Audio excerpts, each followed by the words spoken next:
brilliant. It's genius. Yeah. This guy was. I'm sure you know he was the former head of MI6, and so at the heart of British secret intelligence for nearly 40 years. Having served and posts across the world, he was head of MI6 during September the 11th attacks and the invasions of Iraq and Afghanistan. Codenamed C, he is the only second holder of that position to be named publicly. He has subsequently expressed concerns over the growth of the use of surveillance in Britain, and in 2008 was asked to testify against allegations that MI6 were involved in the death of Princess Diana. He also tells me that I've damaged his reputation for punctuality by starting 5 minutes late, for which I apologise. But without further ado now, could you please put your hands together for Sir Richard Burlow.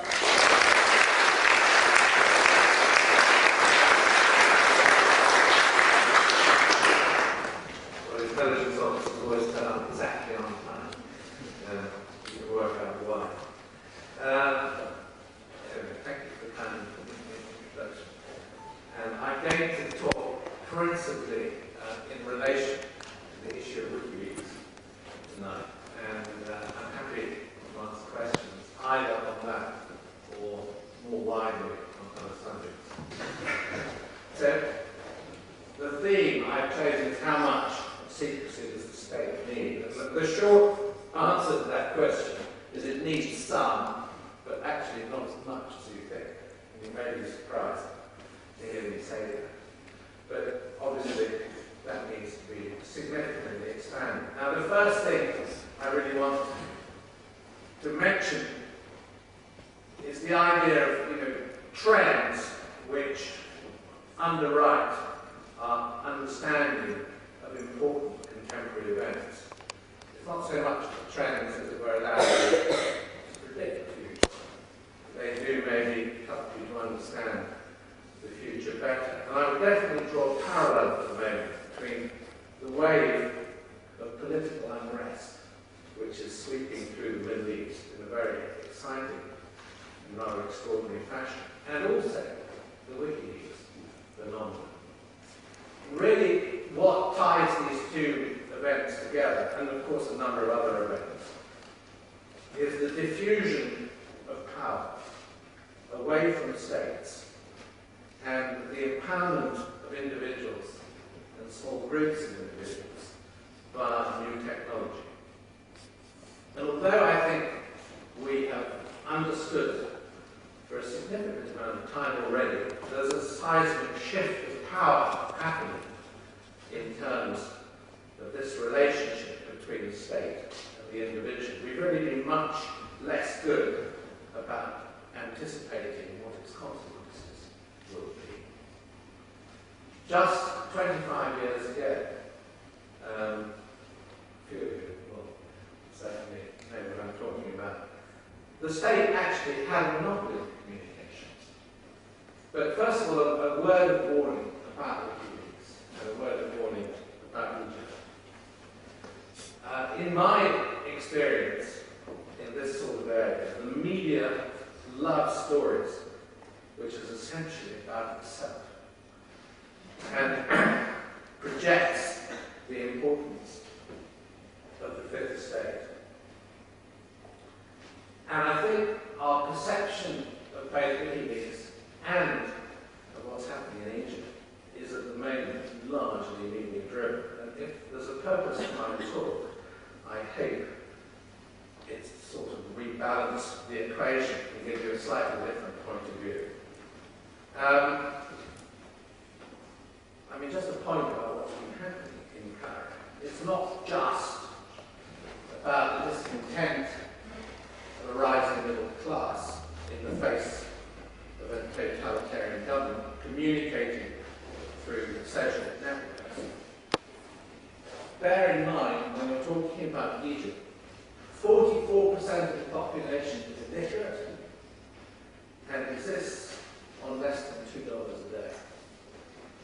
And what you have to remember, and I haven't seen the BBC really as successive journalists who have presented themselves as the risk in this square, what you have to bear in mind is that these forces in Egypt are also being unlocked by this extraordinary political change. And it's actually quite difficult to predict where this change will end up. And I'm happy to answer questions about Egypt, probably being one of the few people in this room, maybe any of us in this room, we certainly met Mubarak and certainly met Omar Suleiman and other key players. Anyway, back to Wikileaks, because that's the issue I want to concentrate on in thinking about these very significant technological changes. Now, I think I would pose two key questions to begin with. How is the public interest actually served by official secrecy?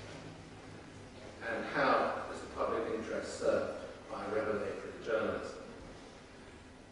And it's very difficult to answer either of these questions with any precision because they're too broad and too indeterminate in their general sense. But they can be answered almost always on a case-by-case basis. And it's through, as it were, examining the particular incident and asking the questions that you end up, I think, with a body of decisions that create a measure against which to consider the specific. So the questions are, I'm not going to try to answer them, I'm just making sure that you realise that's the background. How is the public interest served by official secrecy? And how is the public interest served by revelatory journalism? But there are, as I already indicated in talking about trends, further issues of principle which I'll also, I think, try to explain a bit further. The first is the extent to which technological advance is really altering the norms of civic and private life.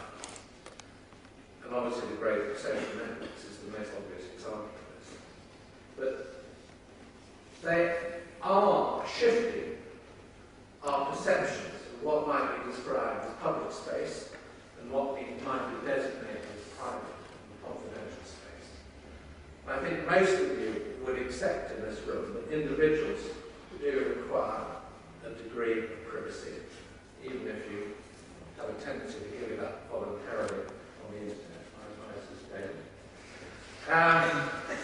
And I think it would be generally accepted that most organisations, large and small, also require moments in their existence for the benefit of their members' confidentiality. However, there's absolutely no question that technology is significantly shifting these domains and altering the relationship quite fundamentally between citizen and government. And this is why the whole Wikileaks issue is very important. It dramatically highlights the problem. Now, it's quite extraordinary that if you read about Wikileaks in our rather tired media, I meant to make claims about that judgment, there isn't much consideration of the problems, but they do have urgency, and they do, as it were, or they should worry accordingly. You know, we are being hit by a tidal wave of technological advance.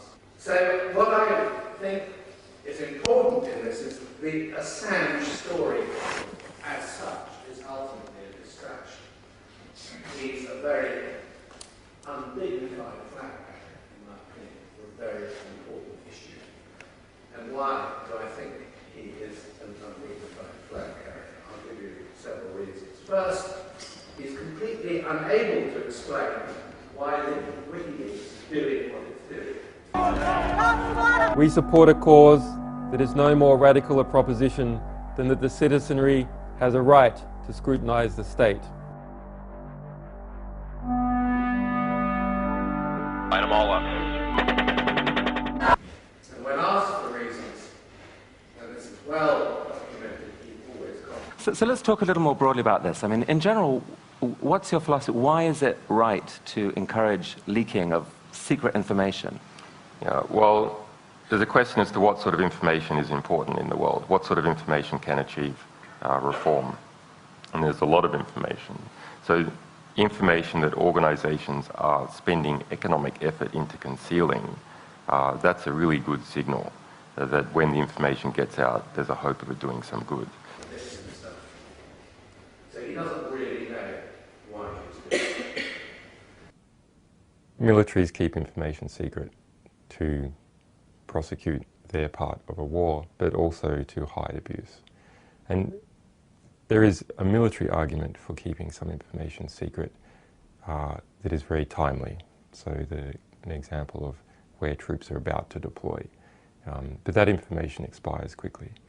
And this information ranges from 2004 to 2010.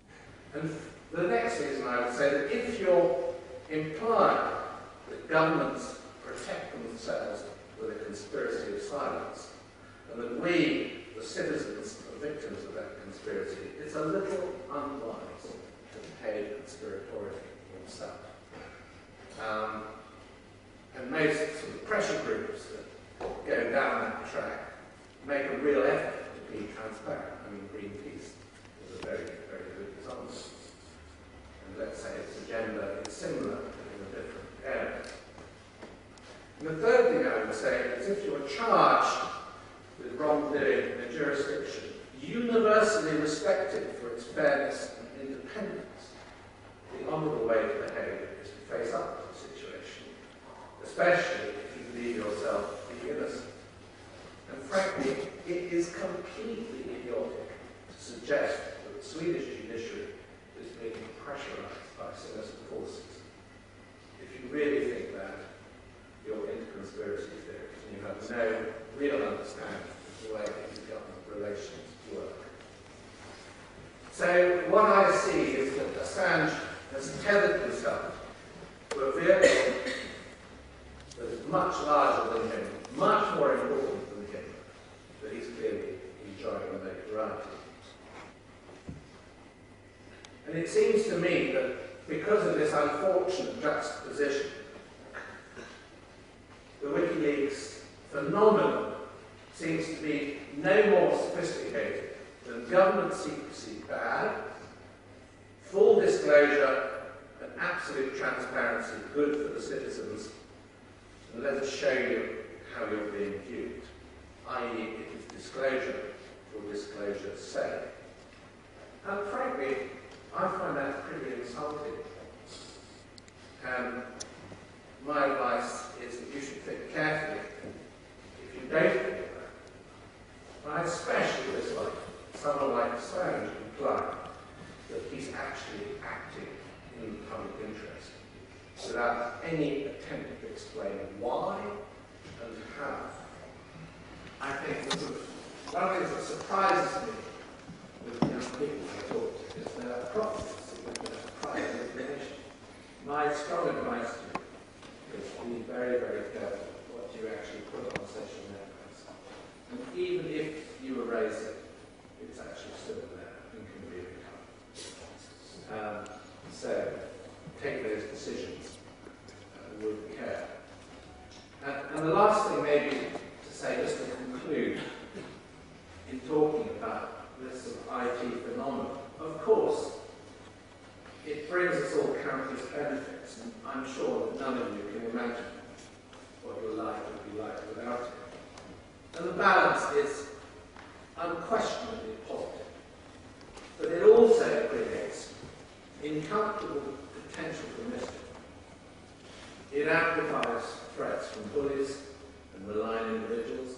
It empowers paedophiles, terrorists and extremists. It opens vast opportunities to technologically savvy criminals. And because of the speed at which massive data can be shared with millions, it puts us into a very equivocal and difficult position where there's no real way of understanding or judging what the consequences of certain actions might be, because they can be broadcast and shifted across to so many people. And I think for that reason I urge you to, as it were, think hard about Wikileaks phenomenon. Right, I'm going to stop there and we will take questions, I guess.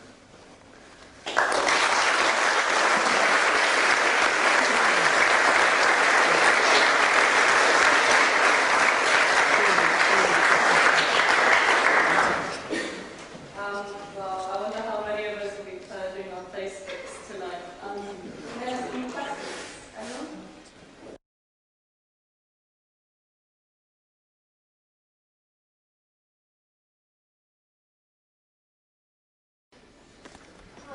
Maybe it's gossip and truth. Sorry. No, I was really pleased that you spoke about public interest because I suppose the state and the employees of the state are ultimately hired by the public. For me, I don't find it in the public interest that there are hundreds of thousands of Iraqis dying, and especially civilians dying. On which point I'd like to come back to the Downing Street memo, which I wish you'd have spoken about because it's something I'm really interested in. Well, I'm telling you straight away that the children will be very long day to answer questions on Iran at the moment because it's not technically such a deceit, but in practice it is such a deceit. I'm not surprised that you are, but I'd just like to share it with the audience that what was in the Downing Street memo that Sir Richard Dearlove said was that, having reported back on his recent talks in Washington, military action is now seen as inevitable, and Bush wanted to remove Saddam through military action justified by the conjunction of terrorism and weapons of mass destruction. But the intelligence and facts were being fixed around the policy. And I find that a terrible betrayal of everything.